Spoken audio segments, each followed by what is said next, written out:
आपको NCERT book या कोई भी पब्लिकेशन का हिस्ट्री का बुक का जो नालंदा यूनिवर्सिटी का जो फोटो दिखाई देता है, कवर फोटो, तो ये आपको इसी बिल्डिंग का दिखाई देता है।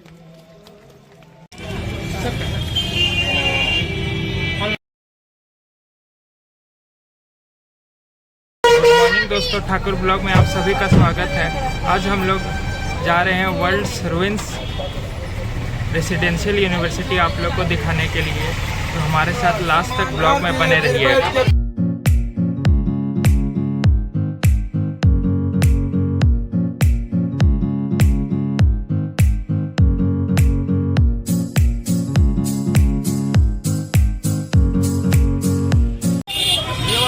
नालंदा मोड़ हुआ, यहीं पर हम लोग बस से उतरे। राजगीर से जब आ रहे थे तब यहाँ से अब हम लोग को ऑटो लेना है और ऑटो फेयर लेगी 10 रुपये करके एक आदमी का।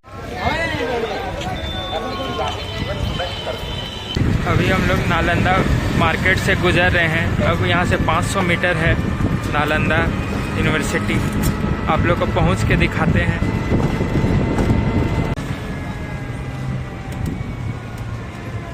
हम लोग पहुँच चुके हैं नालंदा यूनिवर्सिटी। चलिए अंदर से अब दिखाते हैं।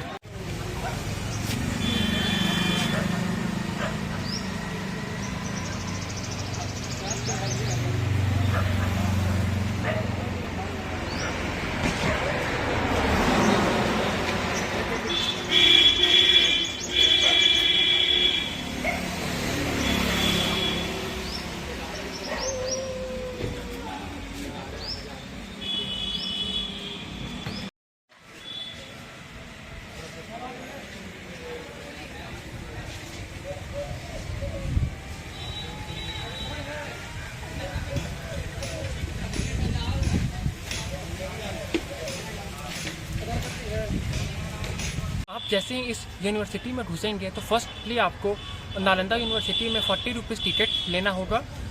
उसके बाद ही आप अंदर अपने गाइड के साथ जाएंगे और गाइड का चार्ज जो है वो 400 है। तो वो 400 आप बार्गेनिंग कर सकते हैं। हम लोग ने जैसे बार्गेनिंग किया तो बार्गेनिंग करके वो 250 का रेडी हो गया। हम लोग दोस्तों वर्ल्ड के ओल्डेस्ट यूनिवर्सिटी नालंदा यूनिवर्सिटी आ चुके हैं। तो अब चलते हैं इस यूनिवर्सिटी के अंदर और आपको इस यूनिवर्सिटी के इतिहास के बारे में जरा बताते हैं।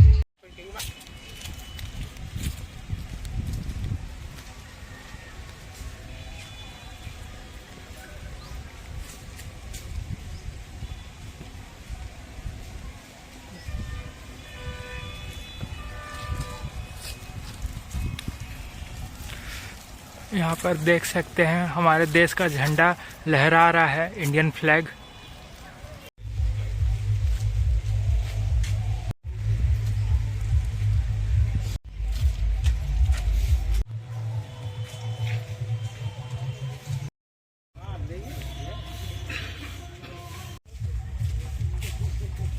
जैसे जैसे दोस्तों खुदाई होता गया तो वैसे वैसे अब आपको दिख रहा होगा कि यूनिवर्सिटी अब नज़र आने लगा। ये वाला 1917 में चालू हुआ था खुदाई, ये वाला 1924 और 1925 तक करीब से आप देख रहे हैं। जब खुदाई थोड़ा सा हो गया 5-6 साल तो उसके बाद हमें ये थोड़ा थोड़ा नज़र आने लगा।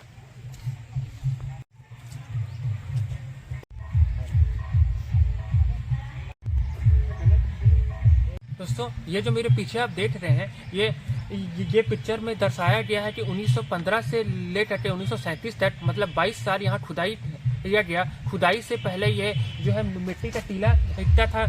उसके बाद जब खुदाई किया गया तब ये यूनिवर्सिटी हमें खुदाई के बाद हमें देखने को मिला। तो 22 वर्षों तक खुदाई चला था। 22 साल के खुदाई के बाद 1 स्क्वायर किलोमीटर 1915 से लेकर 1937 नालंदा यूनिवर्सिटी की स्थापना कुमार गुप्त ने किया था 1600 साल पहले 413 एडी से लेकर 455 एडी तक।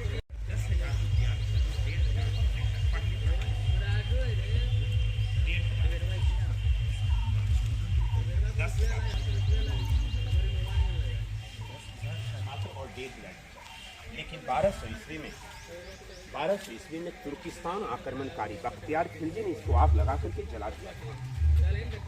यहाँ की लाइब्रेरी में इसकी किताबें 6 महीने तक लगातार चलती है। एक कहा थोड़ा देर के लिए वीडियो बनाना है, बना लीजिए।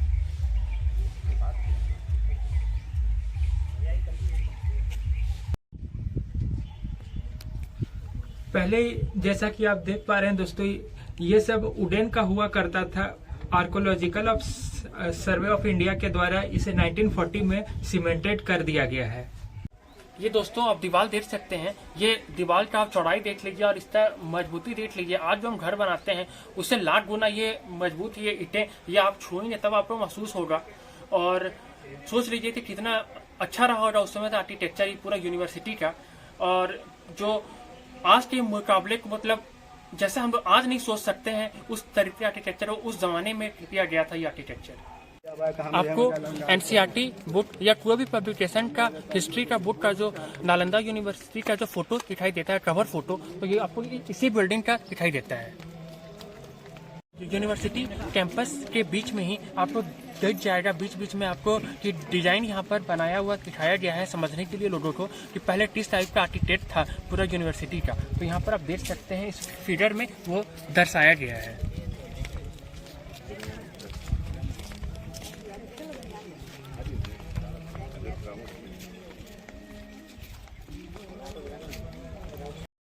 जैसा कि आप देख पा रहे हैं मित्रों कि कितने अच्छे तरीके से मेंटेन किया गया है नालंदा विश्वविद्यालय को। कहीं भी आपको गंदगी नज़र नहीं आएगी। कितना साफ सुथरा है नालंदा विश्वविद्यालय। देश विदेश से इस विश्वविद्यालय को लोग देखने के लिए आते हैं।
हॉस्टल के अंदर अभी आ गए हैं छात्र के रूम में।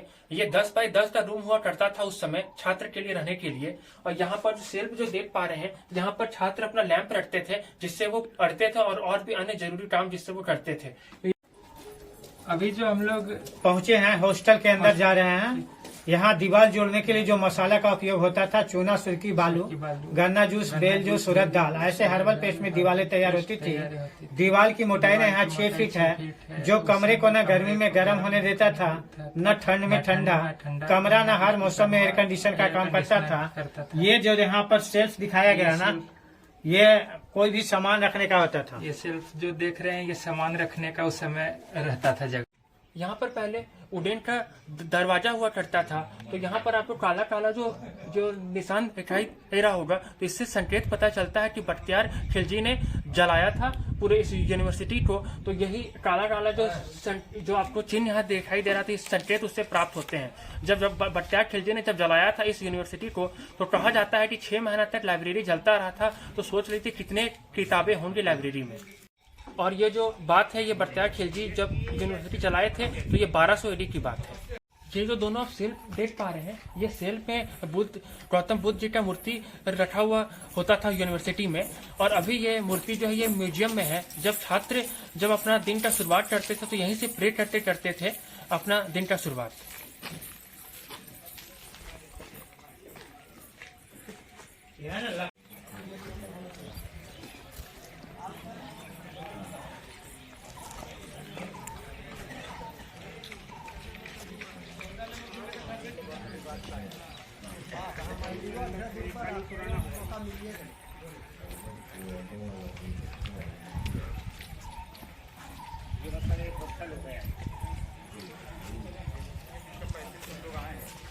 ये जो आप स्टेज देख पा रहे हैं, यहाँ पर जो छात्र लोग जो होते थे वो लोग ध्यान यहाँ करते थे।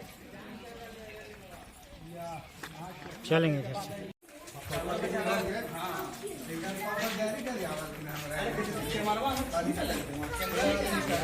यहाँ पर दोस्तों गुप्त राजा के द्वारा ये हॉस्टल का निर्माण यहाँ पर कराया गया था, और गुप्त राजाओं के द्वारा जब सीढ़ी बनाया गया ऊपर में, तो ये वाला रास्ता तो बंद कर दिया गया।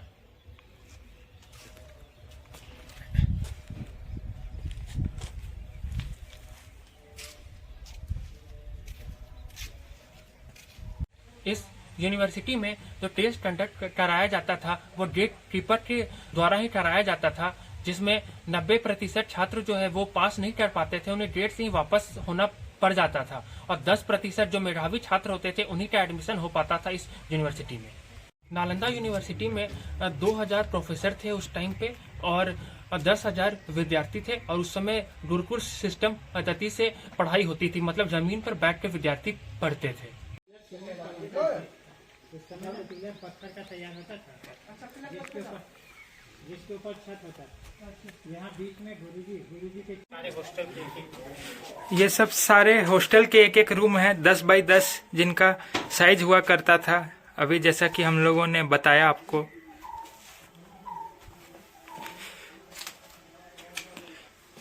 ये काला निशान सब आप जो देख रहे हैं, ये बख्तियार खिलजी ने जब इस यूनिवर्सिटी को आग लगाया था, ये उसका संकेत करता है कि 6 माह तक पूरा ये यूनिवर्सिटी आग में जलता रहा था।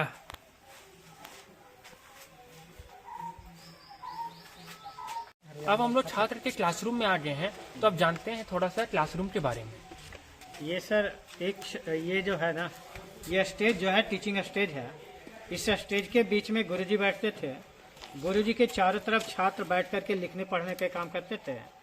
गुरुकुल सिस्टम में इस तरह का मिट्टी का चबूतरा ना पहले पेड़ के छांव में तैयार होता था, जहाँ ना बारिश में पढ़ाई बाधित हो जाती थी।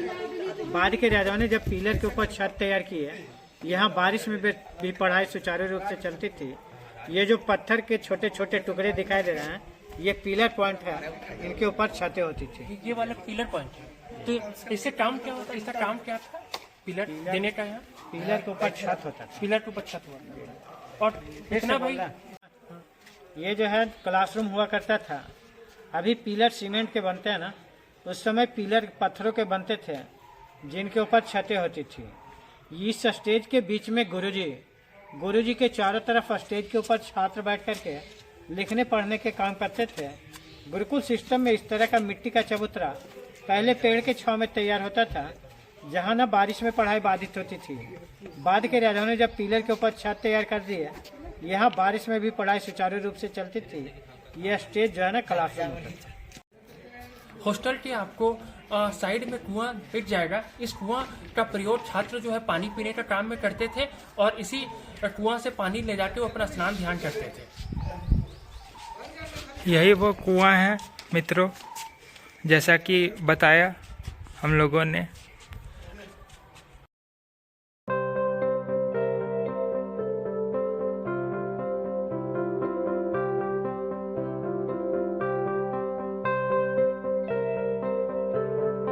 आइए दोस्तों, अब इस कमरे के बारे में थोड़ा जानते हैं इतिहास। अभी तक हमने जो भी कमरा देखा था ना, सारे कमरे की छतें टूटी हुई थी, लेकिन यहाँ जो 2 कमरा हम देख रहे हैं, उनमें 1600 साल पुराने छत बचे हुए मिले हैं।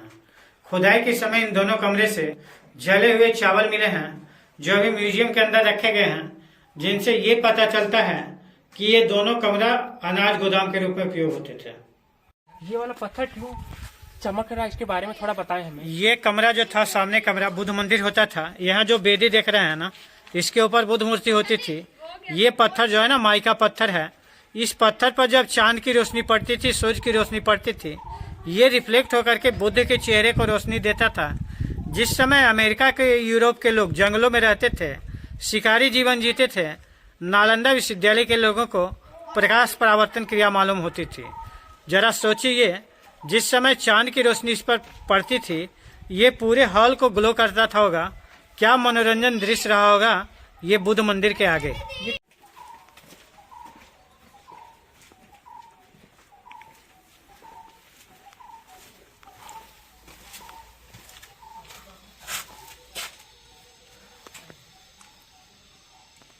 यह जो सामने जो आप देख रहे हैं ये वाला जगह, इस जगह के बारे में जानते हैं। ये बिल्डिंग जो अभी अभी हमने देखा, ये बिल्डिंग 1600 साल पुराना था, लेकिन वो सामने का जो बड़ा स्तूपा दिखाई दे रहा है वो 2600 साल पुराना है। 600 BC जिस समय भगवान बुद्ध यहाँ जिंदा होते थे, भगवान बुद्ध का एक शिष्य था जिसका नाम था ना सारीपुत्र। सारीपुत्र जो ट्यूशन सेंटर यहाँ डेवलप किया था, सारीपुत्र जो ट्यूशन सेंटर यहाँ स्टार्ट किया, वो ट्यूशन सेंटर यहाँ धीरे धीरे इंक्रीज होते होते ग्लोबल यूनिवर्सिटी में बदल गया, जहाँ की दक्षिण पूर्व एशिया से छात्र पढ़ने के लिए आने लगे। सारीपुत्र को जब यहाँ निर्वाण मिला, उनके डेड बॉडी को छात्रों ने मिट्टी से कवर किया, जो विभिन्न 7 राजाओं द्वारा विकसित होते हुए नालंदा का सबसे बड़ा स्तूप बना। सामने का जो बड़ा स्तूप है भगवान बुद्ध के प्रमुख शिष्य सारीपुत्र का स्तूप है, जिन्होंने आज से 2600 साल पहले इस नालक गांव में ट्यूशन सेंटर स्थापित किया था। जब एक आदमी के डेड बॉडी पर यहाँ स्तूप तैयार हुआ, यहाँ एक परंपरा स्थापित हो गई। उस समय छात्र और प्रोफेसर यहाँ दोनों भिक्षु होते थे, लेकिन छात्र पढ़ाई खत्म करके घर लौट जाते थे। प्रोफेसर यहाँ मरने तक भिक्षु होते थे। जो भी प्रोफेसर मरते चले गए, उनके डेड बॉडी पर उधर छोटे छोटे स्तूप बनते चले गए। इधर के जो छोटे छोटे स्तूप हम देख रहे हैं, सब प्रोफेसरों के स्तूप हैं। सबसे बड़ा स्तूप जो हम देख रहे हैं वो सारीपुत्र का स्तूप है। उस स्तूप के बगल में कुछ शेल्फ में बुद्ध मूर्तियां दिखाई दे रही है, जो भगवान बुद्ध के मंदिर होते थे। उनकी ज्यादातर मूर्तियों को म्यूजियम में रखे गए हैं, लेकिन जो चूने सुर्खी की कुछ मूर्तियां हैं वो शेल्फ के अंदर अभी भी बचे हुए मिलते हैं, दिखाई देते हैं। यहाँ पर आप देख रहे होंगे दोस्तों, यहाँ पर 3 सीढ़ी है, एक छोटा वाला, एक बीच वाला और एक साइड वाला। ये 3 राजाओं ने बनवाया था, इसके बारे में थोड़ा जानते हैं। ये नीचे का जो सीढ़ी है ना, 5वीं शताब्दी ईस्वी में गुप्त शासकों के द्वारा बनाया गया था।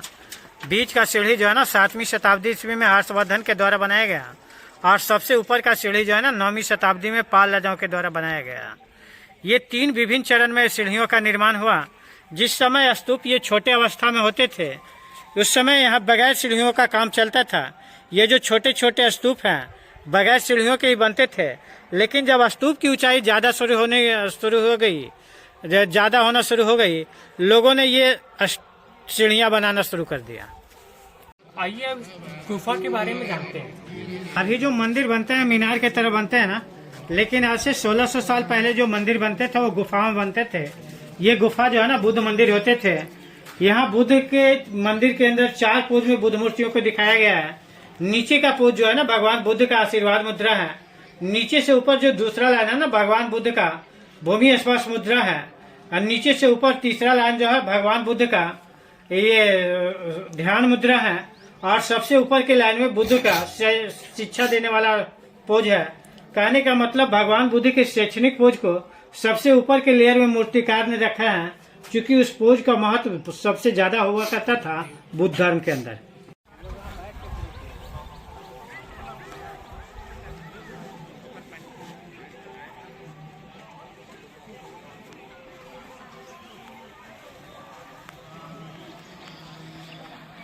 यहाँ पर आपको पीछे जो दिख रहे हैं टूरिस्ट, ये लोग यहाँ प्रे करते हैं।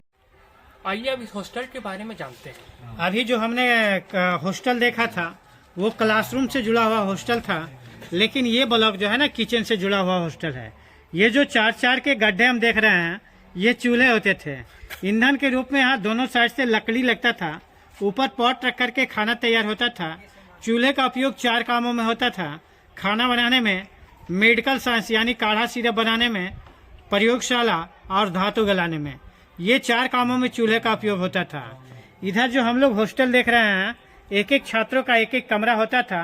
पूरा एक हॉस्टल जो है 32 से 34 छात्रों के लिए रहने का जगह होता था। किसी हॉस्टल के अंदर 32 कमरे होते थे तो किसी के अंदर 34 कमरे होते थे। जैसा हमने वहाँ बताया था, हर हॉस्टल में एक कुआं होता है। यहाँ भी एक कुआं देखने को मिलता है। ये जो 3 स्टेज हम लोग देख रहे हैं, ये तीनों स्टेज के ऊपर बुद्ध मूर्ति होती थी, जिनकी सारी मूर्तियों को अभी म्यूजियम में रखे गए हैं। सारे मंदिर खाली हैं। जैसे हमने वहाँ हॉस्टल देखा था, दीवार की मोटाई 6 फीट थी। यहाँ भी दीवार की मोटाई 6 फीट है। ये ना कमरा, ये लकड़ी का दरवाजा था। ये जगह ना डोर स्टॉप पर, यहाँ कोई भी सामान रखने का, कमरे के अंदर जब हम चलते हैं बिल्कुल उसी तरह से लैंप पोस्ट होता था। ये छात्रों का एक कमरा है जो उनके रहने के काम। आइए अब इस यूनिवर्सिटी का लाइब्रेरी के बारे में जानते हैं। इस विश्वविद्यालय के अंदर 3 लाइब्रेरी होती थी। बड़े लाइब्रेरी का नाम रत्न सागर, दूसरे लाइब्रेरी का नाम रत्न दधे और तीसरे लाइब्रेरी का नाम रत्न रंजक। रत्न सागर लाइब्रेरी ह्वेनसांग की डायरी के अनुसार 7 मंजिला इमारत थी, जिसमें 9 मंजिला इमारत थी जिसमें 9 कोटि पुस्तक होते थे, 9 करोड़ पुस्तकें थी। कहा जाता है जब बख्तियार खिलजी लाइब्रेरी में आग लगाया था 6 महीने तक आग जलती रही थी। इस बात का पुष्टि मुजहाज का बुक तबकत नासरी करता है। लेकिन लाइब्रेरी के पार्ट खुदाई में नहीं मिले हैं, क्योंकि लाइब्रेरी के पार्ट बिल्कुल वैसे नष्ट हुए जैसे पाटलिपुत्र, कौशाम्बी, हस्तिनापुर का अवशेष आज खोजते हुए नहीं मिला। वैसे नालंदा का भी 90% पार्ट नष्ट हुआ, जिसमें लाइब्रेरी के पार्ट भी आर्कियोलॉजी को खुदाई के दौरान नहीं मिला, मतलब साक्ष्य नहीं मिला है। साक्ष्य नहीं मिला। आइए अब स्क्रिप्ट को बढ़िया से देखिए, पिता पिता स्क्रिप्ट है ना, यहाँ बढ़िया बढ़िया।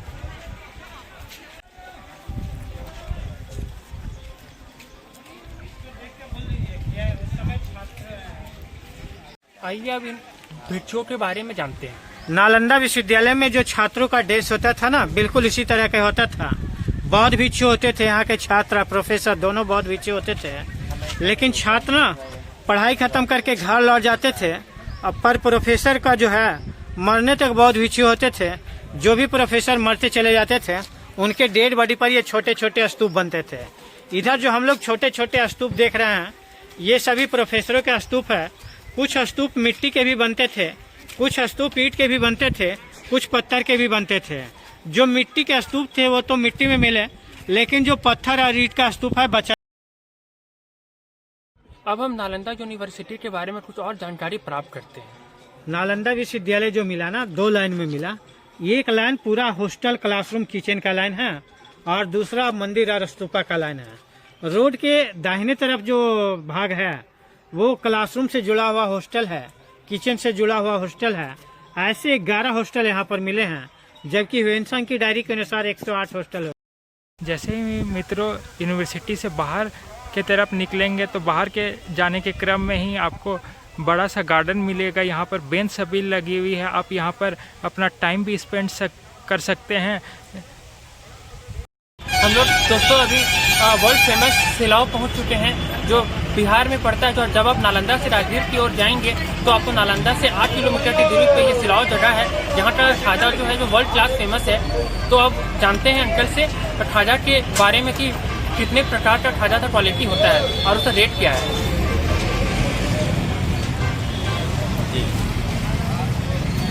खाजा का 2 क्वालिटी होता है मीठा में, एक ज़्यादा चीनी वाला, एक कम चीनी वाला, और एक प्लेन होता है और एक नमकीन होता है। इस प्रकार का क्वालिटी होता है। हमें अंकल बता सकते हैं कि जो मीठा वाला खाजा होता है और जो नमकीन वाला, उसमें क्या अंतर होता है और रेट कितना है? रेट का मीठा वाला कम चीनी वाला 160 रुपये, नमकीन वाला 180 रुपये, ज़्यादा चीनी वाला लेंगे 140 रुपये, प्लेन लेंगे वो भी 180 रुपये। सिलाव जगह, ये जगह क्यों ही फेमस है खाजा के लिए, तो थोड़ा सा बताइए अंकल। भगवान बुद्ध के साल से ही ये प्रसिद्ध रहा है खाजा। उन्हीं के प्रेरणा से ये खाजा बना है और इस मिठाई को जीआई टैग मिला हुआ है, जो भारत में केवल 2 ही मिठाई को मिला है, एक रसगुल्ला बंगाल का, एक सिलाव का खाजा को। जी, कितना साल पुराना आप लोग का दुकान होगा सिलाव का? लगभग 150 से 200 साल तो हमारा पुराना दुकान है। तो आपके पूर्वज पहले चलाते थे? हमारे परदादा जी का नाम है ये ऊपर। अब कैसे बनता है खाजा, थोड़ा सा प्रोसेस बता दीजिए। आइए ना, देख लीजिए।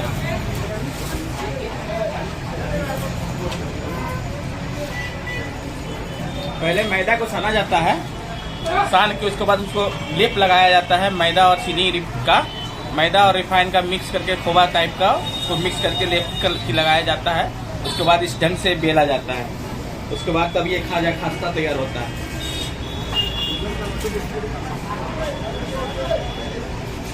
अभी देख रहे हैं आप दोस्तों, यहाँ पर खाजा तैयार किया जा रहा है। बहुत सारे खाजा हैं यहाँ पर। अब अंकल से जानते हैं कि एक दिन में कितना खाजा वो सेल कर लेते हैं और कितना क्वांटिटी में बनाते हैं। नॉर्मली तो ज़्यादा 20 से 25 केजी मैदा बनाते हैं और लगन के समय में इसका डिमांड ज़्यादा बढ़ जाती है तो 50 केजी मैदा तक का काम हम लोग कर देते हैं। एक दिन में 50 केजी मैदा का खाजा बना के सेल कर देते हैं। और अंकल कहाँ सप्लाई करते हैं आप लोग बिहार स्टेट के अलावा खाजा? सप्लाई तो नहीं करते भैया, हमारा जो भी आते हैं कस्टमर वही लोग ले जाते हैं। लगन के दिन में 10-10 केजी 5-5 केजी का मतलब ज़्यादा क्वान्टिटी में ज़्यादा खाजा बिकता है लगन के दिन। लेकिन नहीं, यहाँ से खाजा बाहर भी जाता है ना? वो ऑनलाइन करते हैं लेकिन ऑनलाइन हम लोग का यहाँ नहीं है, हम लोग का व्यवस्था नहीं है उस ढंग का, है ना।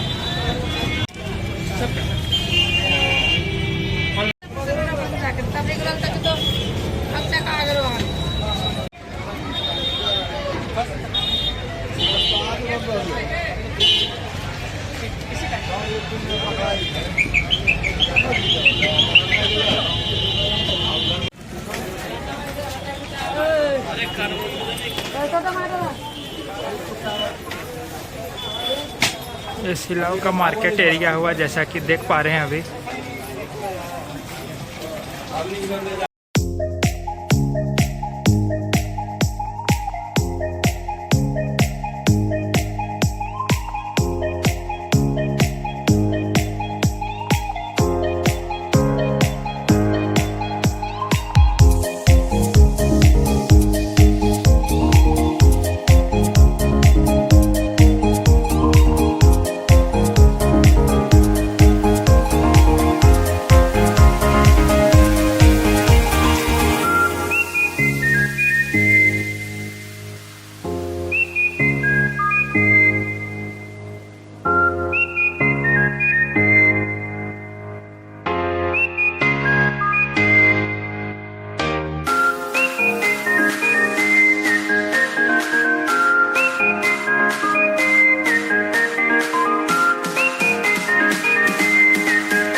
आज हम लोग का बिहार में जो हम लोग डेस्टिनेशन कर रहे थे वो डेस्टिनेशन आज हम लोग का राजगीर का कंप्लीट हुआ। तो आज हम लोग का शाम में यहाँ से बस है 6:30 PM में और हम लोग मॉर्निंग में रांची पहुँच जाएंगे। तो अगर अच्छा लगा हो हमारा ब्लॉग आप लोगों को तो चैनल को लाइक करें, शेयर करें और सब्सक्राइब करें। फिर मिलते हैं नेक्स्ट ब्लॉग में।